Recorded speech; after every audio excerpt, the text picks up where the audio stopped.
Wow, oh wow, what a race that was. Hope you enjoyed that celebration. Yeah, I became an F1 fan last year, around this time actually. But yeah, new F1 fan, have really enjoyed F1. At one point, I can't remember when it was, probably sometime at the end of last season, I said, hey, I like this McLaren team. They got a good history. They've had some great drivers in their past, and their driver lineup this year is pretty good. And I like what they're doing with the place, so decided to become a McLaren fan, got a hat, and today it paid off. Hey, they won a race. They finished 1-2. Their first win since Brazil in 2012 with Jenson Button. Their first 1-2, I think, since Canada in 2010. I think it was 2010, not for sure on Canada, but a shocking race in a few aspects. But this McLaren victory, it's a bit surprising for sure, but they were good all weekend. They had good practice sessions in the qualifying for the sprint race. They qualified 4th and 5th with Norris and Ricciardo. And then, of course, in the sprint qualifying, Lewis Hamilton did not get the greatest start. Daniel Ricciardo had an amazing start, and so did Lando Norris. And with the grid penalty that Valtteri Bottas had, they were starting 2nd and 3rd. Ricciardo was on the front row, Norris behind. And right off the bat, Daniel Ricciardo got an incredible start, and he took the lead from his former teammate Max Verstappen. Of course, Verstappen leading the championship standings coming into this race, needed as many points as possible on Lewis Hamilton, who's really faster over the weekend, but after the bad start in the sprint qualifying, Verstappen was able to get ahead of him and the McLarens, and that put Hamilton in a bit of a gap, a bit of a hole right at the start of this race. And Verstappen, it wasn't a terrible start, but Ricciardo got a great start, and that's how he took the lead, and he really never looked back. Hamilton was on an alternate strategy, and that ended up going ugly. We'll talk about that in a minute. But Ricciardo led most of the race. He held off Max Verstappen in that first stint, the first 25 laps before they pitted for new tires. They started off on the mediums and eventually switched to the hard compound tires, and they just were able to hold him off. Verstappen was in DRS. He was within a second of Ricciardo, but he could never really get within half a second. He was never able to go up and pass him. I think he was complaining something about the dirty air or something. I can't remember specifically, but basically, Ricciardo just held him there. And then there was about a 3 or 4 second gap to Norris, who was holding off Lewis Hamilton. So that was kind of like, whoa, McLaren's got some speed here or something's going on. But Hamilton eventually got past Norris, and then it got ugly. After the pits got finished, Max Verstappen goes into pit from second place, hoping that they can have an amazing pit stop to maybe catch up to Daniel Ricciardo, maybe pass him during the pit cycle. Something went wrong. I don't know what went wrong. I don't know if there was something wrong with the tire switch, if it was the jack, if it was the car, but it was a 10-second pit stop, maybe even 11-second pit stop for Max Verstappen. These Formula One pit stops are quick, precise. They are under 3 seconds. This one was 5 times that. It was 11 seconds. It was extremely slow, extremely disappointing, and it cost them a ton of time. It cost them positions on the track, cost them points, and then Lewis Hamilton pitted. Hamilton started the race off on the hards, I believe, and he went into pit. And he came out side by side with his championship rival, Max Verstappen, going into that first chicane. That first chicane, really tight, really narrow, really difficult to pass there. They went in side by side. Neither of them made it out of the chicane. They made contact. They crashed out of the race. A scary crash as well, as Max Verstappen's car went up over Lewis Hamilton's head. But thankfully, with the halo there, it was able to keep Lewis Hamilton safe. He was able to walk away from the crash. Hopefully he is fully okay, no injuries there. But it was a scary crash, but I mean, it's a racing incident. People are going to try to put blame. They're going to say, Max was driving too dangerous. Lewis was driving too dangerous. I think it was a racing incident. I really do. Max they were both being aggressive because they knew what this position meant. They knew what leading this race or being ahead of each other in this race meant for the championship, and they pushed as hard as they could, and it resulted in a crash. Sure, I think Lewis could have given more room to Max Verstappen, but at the same time, Max Verstappen could have not sent it in there so aggressively into that second turn in the chicane. So people are going to go out, they're going to be trolls on social media saying they need to be suspended, but there are going to be people who, of course, blame one way or the other in all seriousness, and I can't really place blame on either of them. I think they're both at fault. It was a racing incident. They both messed up there, and it cost them points. But this title battle, it's fun, but it's starting to get a little bit ugly.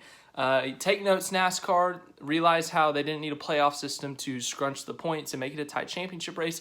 Regardless of that, this could get more ugly. Now, we've seen in the past in Formula One, there have been some ugly endings to championships. Looking at 1989, 1990 with Ayrton Senna and Alain Prost, I'm not saying it's going to get that bad where someone just blatantly wrecks someone if they had the points lead at Abu Dhabi, but they've crashed. They've made multiple run-ins, once at Imola, once before the crash today, going into one of the chicanes.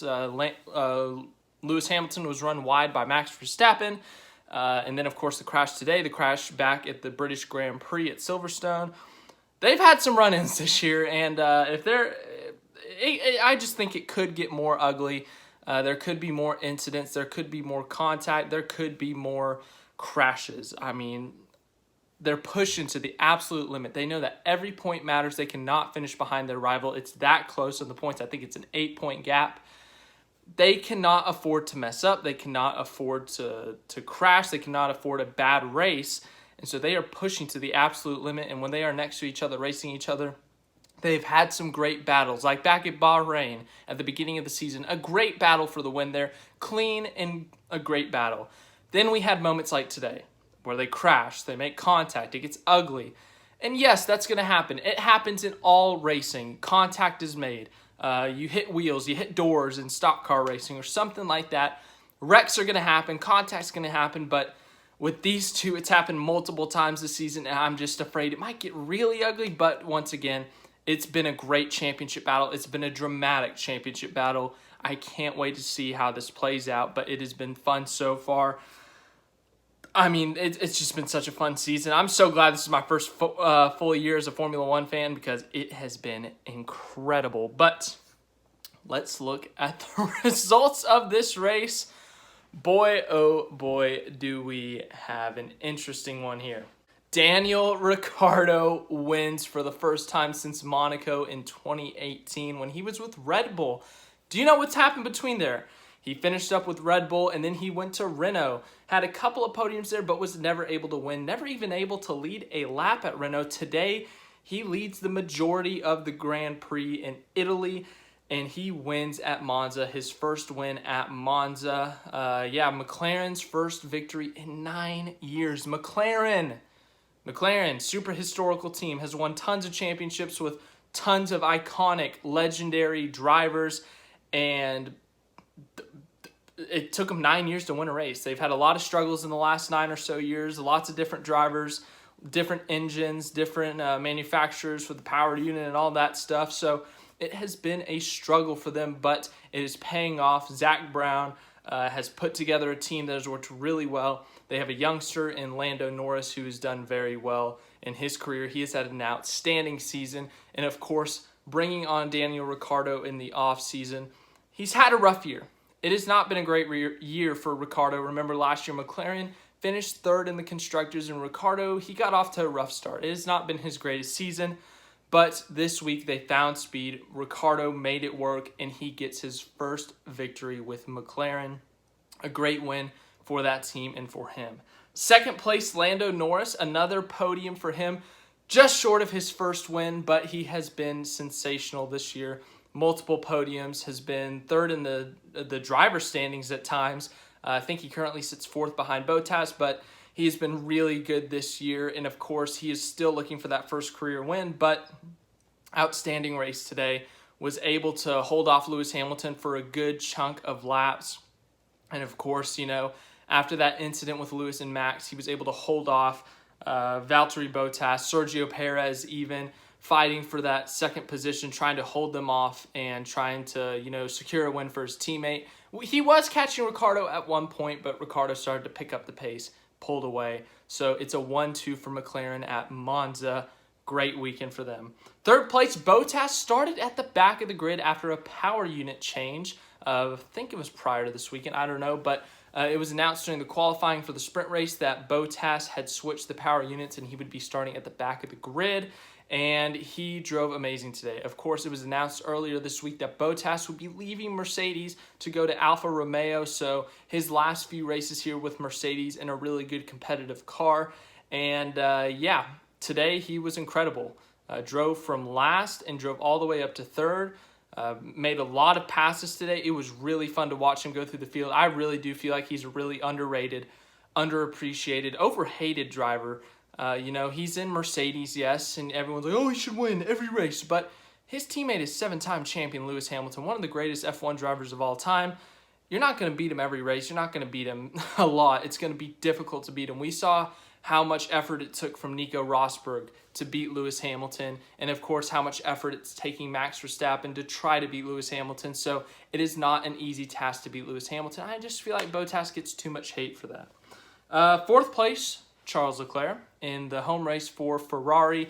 Restarted second after that safety car for the crash between Verstappen and Hamilton, but fell back. Norris picked him off pretty quickly after the restart, and Bottas followed through, Perez followed through, but because of Sergio Perez's 5-second time penalty, Leclerc finishes fourth. Fifth place, Sergio Perez.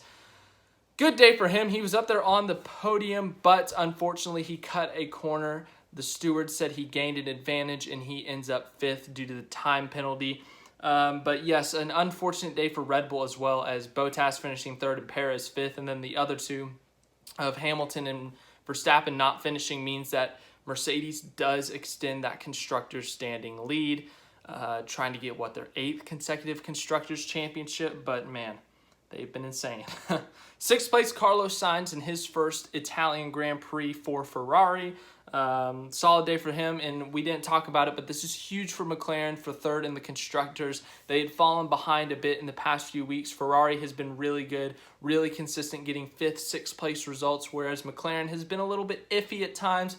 Lando might get on the podium, but Daniel Ricciardo might finish out of points. Last week in the Netherlands, of course, Lando only got 1 point, whereas Ricciardo didn't even score a single point. Well, today was a huge day. They got maximum points. I think Ricciardo got the fastest lap too, so they got 44 points out of today, whereas the Ferrari got 4th and 6th for a grand total of 20 points. So they took a huge chunk out of Ferrari's advantage. They might have even overtaken them for third in the Constructors.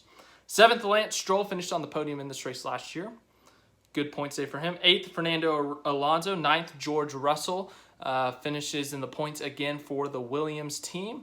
He's going to Mercedes next year. He's going to be big time, but 10th, Esteban Ocon, point for him. 11th, Nicholas Latifi, just out of the points. It feels like the Williams has really improved in the last few weeks. They got the double points finish at Hungary with Latifi in 8th or 7th, and then Russell in 8th, and then of course at Spa in the race, I guess Russell got a podium, Latifi got some points there, but it seems like they're both starting to get around that points area, so they've improved a lot over the past few weeks. 12th, Sebastian Vettel. 13th, Antonio Giovinazzi in his home race. On lap 1, spun out, hit the wall, lost his front wing, ends up with a 13th place finish. Has had some really good qualifying efforts the past couple of weeks, but just unfortunate luck in the races. I hope they extend him, man. I really like him. 14th, Robert Kubica. That's what they said on the broadcast, so I'm going to stick with that. But he finishes 14th, continues to sub for Kimi Räikkönen, who will hopefully be back for the Russian Grand Prix. 15th, Mick Schumacher, and then we got the DNFs. Lewis Hamilton in the Mercedes, Max Verstappen, Pierre Gasly, and Yuki Tsunoda. I skipped over Mazepin. Mazepin DNF'd as well. But, for the AlphaTauris, their home race did not go well at all. They were the defending winner of this race with Pierre Gasly last year, but really bad race. Yuki didn't even start. I don't know why. And then Pierre Gasly had issues like 3 laps into the race, and he was done. So just a rough weekend for AlphaTauri, rough race day for AlphaTauri. And obviously the Lewis and Max incident, that will be widely talked about. I'm sure you guys have your opinions. Let me know in the comments. But my goodness, what a crazy race. McLaren 1-2. Ricciardo jumps and gets ahead of his ex-teammate Verstappen on lap 1 and never looks back. The two championship contenders collide yet again, this time resulting in a DNF for both. Verstappen continues to lead the championship, but Mercedes, with Bottas's podium, extends that constructors' lead. But yes, it's been a fun season. I hope it continues to be fun. I've really, really enjoyed it, but very happy for McLaren. Very happy for Daniel Ricciardo, his first victory in a few years. Obviously, his story, he left Red Bull, one of the top teams in F1. He left for Renault, and Renault, they weren't winning races the past few years. So it was a difficult move for him in terms of going for the win, competing for wins and maybe a championship. But I'm sure he was happy there, because Red Bull, they're a unique place, but definitely a lot of pressure there. And he wanted something different. He wanted to go somewhere else. And he eventually came to McLaren, and McLaren and him team up, and they win in their first season. I think that means that Daniel Ricciardo now gets to drive a Dale Earnhardt car. I think 1984 is what I read somewhere, but of course Zach Brown owns one of Dale Earnhardt's race cars, and Daniel Ricciardo, big Dale Earnhardt fan, and he gets to drive that car now. I don't know where it'll be, I don't know when it'll be, but that'll be cool. So yeah, thanks for watching this video. If you enjoyed, leave a like, subscribe, all that stuff. But really fun Italian Grand Prix. That was my first Italian Grand Prix to watch, and I enjoyed it. Really fun race. One of the best races of the year, if you ask me. F1's put on some really good shows this year, so enjoying the Formula 1.